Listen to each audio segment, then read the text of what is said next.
Hello friends, ചെമ്പനീർ പൂവിൻ്റെ ഇന്നലെ പറഞ്ഞതിൻ്റെ ബാക്കി വിശേഷമാണ് ഇന്ന് പറയുന്നത് കേട്ടോ.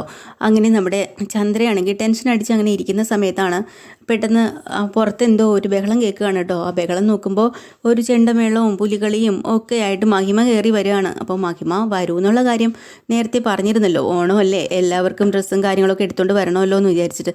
പക്ഷേ ഇങ്ങനെ ആഡംബരമായിട്ട് വരുമെന്ന് ആരും വിചാരിച്ചില്ല കേട്ടോ. അങ്ങനെ ഇതെന്ത് പറ്റി, അങ്ങനെ വീട്ടിലുള്ള എല്ലാവരും മുറിക്കകത്തുനിന്ന് ഓടി വരികയാണ്. അപ്പോൾ അമ്മയെ കണ്ട ഉടനെ വർഷ ഓടിപ്പോയി കെട്ടിപ്പിടിച്ചിട്ട് അമ്മയെന്ന് വിളിക്കുകയാണ് കേട്ടോ. അപ്പം എല്ലാവരും ചോദിക്കുന്നത് ഇതെന്ത് പറ്റി, ആഘോഷം. ശ്രുതിയാണെങ്കിലും എല്ലാവരും അന്തം വിട്ട് നിൽക്കുകയാണ്. അങ്ങനെ ചെണ്ടമേളവും നൂലുകളിയും ഒക്കെ ആയിട്ട് വന്ന് നിന്നിട്ട് അവർ പോവുകയാണ്. അപ്പം മഹിമയാണെങ്കിൽ കുറേ സാധനങ്ങളും ഡ്രസ്സും പണവും സ്വർണ്ണവും ഒക്കെ ആയിട്ടാണ് വരുന്നത് കേട്ടോ. അങ്ങനെ ഇതൊക്കെ കണ്ടിട്ട് സച്ചി എന്ന് മൈൻഡ് ചെയ്യാതെ അങ്ങനെ നിൽക്കുകയാണ്. അപ്പോൾ ചോദിക്കണേ എന്താന്ന്. അതെ, രവീന്ദ്രൻ ചോദിക്കുന്നുണ്ട്, മഹിമേ നീ എന്താ ഇങ്ങനെയൊക്കെ. അല്ല, ഞാൻ എൻ്റെ മോളെ കാണാൻ വന്നതാണ്. അതുമാത്രമല്ല, വിശേഷ ദിവസമല്ലേ, അപ്പോൾ എല്ലാവർക്കും അവർക്ക് ഡ്രസ്സും പിന്നെ നിങ്ങൾക്കും ഡ്രസ്സും ഒക്കെ ആയിട്ട് എടുത്തിട്ട് വരണം. അതൊരു ചടങ്ങല്ലേ, അത് നമ്മുടെ നാട്ടു നടപ്പല്ലേ, അതുകൊണ്ടാന്ന് പറയുമ്പോൾ രവീന്ദ്രൻ ചോദിക്കുന്നുണ്ട്, ശരി, പലതവണയായി ഇതുമായിട്ട് നിങ്ങൾ വരുന്നു, പക്ഷെ നിങ്ങളുടെ ഭർത്താവ് ഇതുവരെ ഇവിടെ വന്നില്ലല്ലോ എന്ന് ചോദിക്കുക. അതെന്താ കാര്യം. അല്ല, അത് ജോലി തിരക്ക്. ഒരു ദിവസമൊക്കെ ആണെങ്കിൽ ജോലി തിരക്ക്, അല്ലെങ്കിൽ 2 ദിവസമാണെങ്കിലും അങ്ങനെ പറയാം. ഇതിപ്പോൾ എപ്പോൾ വന്നാലും ഇതുവരെയായിട്ടും വന്നിട്ടില്ല. അപ്പോൾ തന്നെ ആ ഒരു വൈരാഗ്യവും ദേഷ്യവും അയാൾക്ക് മാറിയിട്ടുണ്ടാവില്ല, അതുകൊണ്ടായിരിക്കും. ഇല്ല, ഉടനെ ചന്ദ്ര ഇടയ്ക്ക് കയറിയിട്ട് പറയാം, അതിനിപ്പോൾ എന്താ, അയാൾ വന്നില്ലെങ്കിൽ എന്താ, മഹിമ ഇവിടെ വന്നില്ലേ, ശരി ശരി, എന്നാൽ വർഷയ്ക്കും ശ്രീകാന്തിനും ഒക്കെ ഉള്ള ഡ്രസ്സൊക്കെ എടുത്ത് കയ്യിൽ കൊടുക്കുകയാണ് കേട്ടോ.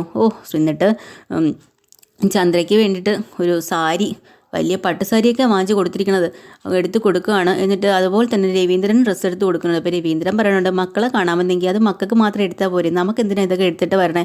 അല്ല, അതൊക്കെ ഒരു ചടങ്ങല്ലേ, അതുകൊണ്ടാണ് നിങ്ങൾക്കും കൂടെ ഞാൻ എടുത്തിട്ട് വന്നതെന്ന് പറയാം കേട്ടോ. അപ്പോൾ ചന്ദ്രയുടെ കണ്ണൊക്കെ അങ്ങ് തെളിഞ്ഞ് സന്തോഷം കൊണ്ട് ഇരിക്കാൻ വയ്യ കേട്ടോ. കാരണം ഇത്രയും വിലപിടിപ്പുള്ള നല്ല ഭംഗിയുള്ള സാരി പോരാഞ്ഞിട്ട് അവർ പറയുന്നുണ്ട്, ഈ സാരി ഉടുത്താൽ നിങ്ങൾക്ക് നല്ല ചേരുകയും ചെയ്യും, നിങ്ങൾക്ക് ചേരുന്ന ഒരു സാരി തന്നെയാണ് ഞാൻ എടുത്തതെന്നും കൂടെ പറയാൻ കേട്ടോ. മഹിമയെ പിടിച്ച് അവിടെ ഇരുത്തുന്നു, ചായ കൊടുക്കാൻ പറയുന്നു, എന്തൊക്കെയാണ് ചന്ദ്ര കാട്ടിക്കൂട്ടണം. ഇതിനിടയ്ക്ക് വർഷയ്ക്ക് വേണ്ടിയിട്ട് ഒരു വജ്രത്തിൻ്റെ ഒരു നെക്ലസും കൊണ്ടുവരുന്നുണ്ട്. അത് കാണുമ്പോൾ ഇവർ ഓടിപ്പോയി അത് വാങ്ങുക കേട്ടോ. വാങ്ങിച്ചിട്ട് പറയും, അയ്യോ എന്താ തിളക്കം, ശരിക്കും ഇത് വജ്രമാണോ. അതെ, വർഷമോളെ ഇങ്ങോട്ട് വാ, ഞാൻ ഇട്ടുതരാം എന്നും പറഞ്ഞ് അത് ചന്ദ്ര തന്നെ പിടിച്ചു വാങ്ങി വർഷയുടെ കഴുത്തിലേക്ക് ഇട്ട് കൊടുക്കുക കേട്ടോ. എന്നിട്ട് ശ്രുതിയെ നോക്കിയിട്ട് പറയുന്നുണ്ട്, ശ്രുതി എങ്ങനെയുണ്ട്, നല്ല രസമില്ലേ കാണാൻ. ശ്രുതിക്ക് തീരെ പിടിക്കണമെന്നില്ല ഇവരുടെ ഈ ഒരു ആഡംബരം കണ്ടിട്ട്. എന്നാലും ശ്രുതി അമ്മായിയമ്മയ്ക്ക് വേണ്ടിയിട്ട് കൊള്ളാം, നന്നായിട്ടുണ്ട് എന്നൊക്കെ ഇങ്ങനെ പറയുകയും ചെയ്യുന്നുണ്ട് കേട്ടോ.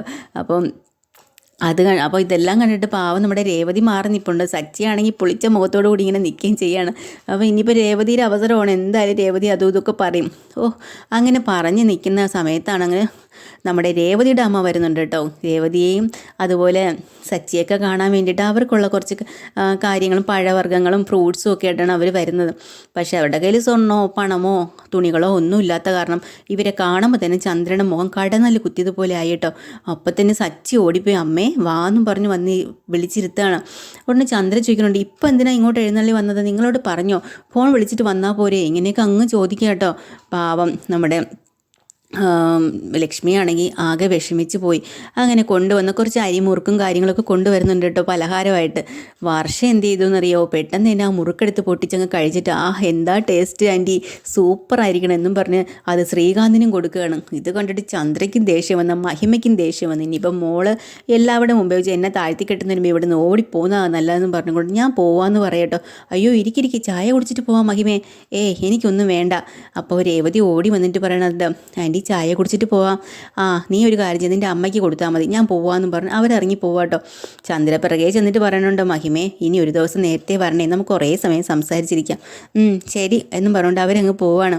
തിരിച്ച് വന്നിട്ട് ലക്ഷ്മിക്ക് ശരിക്കും വഴക്ക് കൊടുക്കുന്നുണ്ട് കേട്ടോ. ഫോൺ വിളിച്ച് ചോദിച്ചിരുന്നെങ്കിൽ ഞാൻ പറയില്ലായിരുന്നോ എപ്പോൾ വരണം എങ്ങനെ വരണമെന്നൊക്കെ. എന്നിട്ട് വന്നേക്കുന്നു, അവളെയും കൂടെ പറഞ്ഞയച്ചില്ലേ. അപ്പോൾ രവീന്ദ്രൻ്റെ ദേഷ്യം വന്നിട്ട് ചന്ദ്രയോട് പറയണം, ചന്ദ്രേ നീ കാര്യം അറിയാണ്ട് നീ കിടന്ന് ചലയ്ക്കാതെ. പിന്നെ ലക്ഷ്മി എന്നെ ഫോണിൽ വിളിച്ച് പറഞ്ഞിരുന്നു ഞാൻ വരുന്നു എന്ന്. അത് ശരി, അപ്പോൾ ഇന്ന് തന്നെ എന്തിനാണ് വരണമെങ്കിൽ വന്നത്, അപ്പോൾ ഇവിടെ രേവതി എന്തെങ്കിലും പറഞ്ഞിട്ടുണ്ടാവും. അപ്പോൾ രേവതി പറയുകയാണെങ്കിൽ ഇല്ല, ഞാനൊന്നും പറഞ്ഞിട്ടില്ല. പിന്നെ ഇവിടെ ശ്രുതി വർഷയുടെ അമ്മ വരണ കാര്യമൊന്നും ഞാനും പറഞ്ഞിട്ടില്ല എന്ന് പറയാം. അപ്പം ലക്ഷ്മി പറയുന്നുണ്ട്, അയ്യോ അതല്ല, ഇന്ന് നല്ല നാളാണ് ഇതിന് വേണ്ടിയിട്ട്, അതുകൊണ്ടാണ് ഞാൻ ഇതെല്ലാം കൊണ്ടുവന്നത്, അല്ലാണ്ട് ഇവിടെ ആരും വരുമെന്ന് അറിഞ്ഞിട്ടല്ല എന്ന് പറയാം കേട്ടോ. ശരി എന്നും പറഞ്ഞ് ദേഷ്യം പിടിച്ച് അങ്ങ് പോവാട്ട് ചന്ദ്ര. അങ്ങ് ചന്ദ്രയെ വിരട്ടി അവിടെ കൊണ്ടിരുത്താണ്. ആരാണ്? നമ്മുടെ രവീന്ദ്രൻ. അതുപോലെ തന്നെ ശ്രുതിക്കും അപ്പോൾ ഇങ്ങനെയൊക്കെ പണത്തിൻ്റെ കണക്കുകൾ പറയുക കേട്ടോ ചന്ദ്ര അവിടെ നിന്ന്. അവരെന്തെല്ലാം സാധനങ്ങളാണ് കൊണ്ടുവന്നത്? ഇവിടെ മോളെയും മരുമോളെയും കാണാൻ വന്നിട്ട് ഇവരെന്താ കൊണ്ടുവന്നത്? സ്വർണ്ണമോ പണമോ ഒന്നുമില്ല, തുണികളോ ഒന്നുമില്ല. അവരെന്തെല്ലാം കൊണ്ടുവന്നു എന്ന് പറയുമ്പോൾ സച്ചിക്ക് ദേഷ്യം വരിക കേട്ടോ. സച്ചി പറയണം, നിങ്ങൾക്ക് എപ്പോഴും പണവും സ്വർണ്ണത്തിൻ്റെയും കണക്കുകൾ മാത്രമേ ഉള്ളൂ എന്നൊക്കെ, ഞങ്ങൾക്ക് ഇത് തന്നെ ധാരാളമെന്ന് പറയാം. ഉടനെ ശ്രുതിയുടെ അടുത്ത് നമ്മളെ ശ്രുതി പറയാണ് കേട്ടോ, എടാ അവരെത്രമാത്രം സാധനങ്ങളാണ് കൊണ്ടുവന്നത്, അതുപോലെ എന്തെങ്കിലും നിൻ്റെ വീട്ടിൽ നിന്ന് കൊണ്ടുവന്നോ? അതുകൊണ്ടല്ലേ അമ്മ പറയണം, പിന്നെ എന്തിനാ അമ്മയെ കുറ്റപ്പെടുത്തണേന്ന് പറയുമ്പോൾ സച്ചി അങ്ങോട്ട് ചെന്നിട്ട് പറയും, ഹലോ മാഷേ, കൂടുതൽ സംസാരിക്കണ്ട. എൻ്റെ വീട്ടിൽ നിന്ന്, എൻ്റെ രേവതിയുടെ വീട്ടിൽ നിന്ന് ഇത്രയെങ്കിലും ഇവിടെ എത്തിച്ചു. നിൻ്റെ മലേഷ്യക്കാരി എന്താണ് കൊണ്ടു തന്നത്? അവിടുന്ന് ആരാ വന്നതെന്ന് പറഞ്ഞാൽ ആക്കി വിടുക കേട്ടോ. അങ്ങനെ ശ്രുതി അവിടെ നാണം കെട്ട് പോവുകയാണ്. അങ്ങനെ ഉടനെ സച്ചിനെ വഴക്ക് പറയാണ് കേട്ടോ ചന്ദ്ര. അപ്പോൾ ചന്ദ്രയുടെ രവീന്ദ്രൻ പറയുന്നുണ്ട്, അവനെ നീ ഒന്നും പറയണ്ട, ഇതിന് ഇത്രയും ഇടവരുത്തിച്ചത് നീ ഒറ്റ ഒരുത്തിയാ, നീ മര്യാദയ്ക്കിരുന്നെങ്കിൽ ഇവിടെ ഒരു പ്രശ്നം ഉണ്ടാവില്ലായിരുന്നു എന്ന് പറയാം. എന്നിട്ട് ലക്ഷ്മിയോട് സംസാരിക്കുന്നുണ്ട് കേട്ടോ ഇരുന്നിട്ട്. ചന്ദ്ര കയറി പോകുമ്പോൾ ചന്ദ്ര വിരട്ടി അവിടെ ഇരുത്തുന്നുണ്ട്, നീ മര്യാദയ്ക്ക് അവിടെ ഇരിക്കുക, രേവതിയുടെ അമ്മയാണ് വന്നിരിക്കുന്നത്, അവിടെ തന്നെ ഇരിക്കാൻ പറയും. അങ്ങനെ ഇരിക്കുകയാണ് കേട്ടോ. പിന്നെ കാണിക്കുന്നതെന്ന് വെച്ചാൽ നമ്മുടെ ശ്രുതിയും ടെറസിൻ്റെ മുകളിൽ പോയിരുന്ന് ഭയങ്കര സങ്കടത്തിൽ കരയുമ്പോൾ നമ്മുടെ അങ്ങോട്ട് വന്നിട്ട് ചന്ദ്ര ആശ്വസിപ്പിക്കുകയാണ്, മോള് വിഷമിക്കണ്ട, മോക്ക് മലേഷ്യയിൽ നിന്ന് ആരെങ്കിലും ഇങ്ങോട്ട് വന്നു കഴിഞ്ഞാൽ നമുക്കൊരു സമാധാനം ആവുമല്ലോ എന്ന്.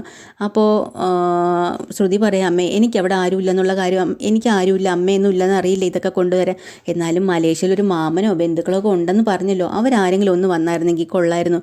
ഇനിയിപ്പോൾ എൻ്റെ അമ്മായിയമ്മ അറിഞ്ഞാലും ഇത് തന്നെ ചോദിക്കും, മറ്റുള്ള രണ്ടുപേരുടെയും അമ്മയും കുടുംബക്കാരും ഒക്കെ എന്തെല്ലാം കൊണ്ടുവന്നു, നിനക്ക് ആരെങ്കിലും ഇല്ലേ എന്നൊക്കെ ചോദിച്ച് തുടങ്ങും. വെറുതെ നാണം കെടുത്തിനേക്കാളും നിനക്കൊരു മാമനുണ്ടല്ലോ, മാമനുണ്ടെങ്കിലും ഒന്ന് വരാൻ പറയാമെന്ന്. ശ്രുതി ആകെ പെട്ട് നാറിയിരിക്കുക കേട്ടോ. ഇനി ആരെ കൊണ്ടുവരാനാ? അതിനുള്ള അടുത്ത ഐഡിയയുമായിട്ട് മുന്നോട്ട് പോകാം കേട്ടോ. ശ്രുതി വരുന്ന എപ്പിസോഡിൽ അടുത്തത് പറയാം. ചാനൽ ഇഷ്ടമായ ലൈക്ക് ചെയ്യുക, സബ്സ്ക്രൈബ് ചെയ്യുക. Thank you.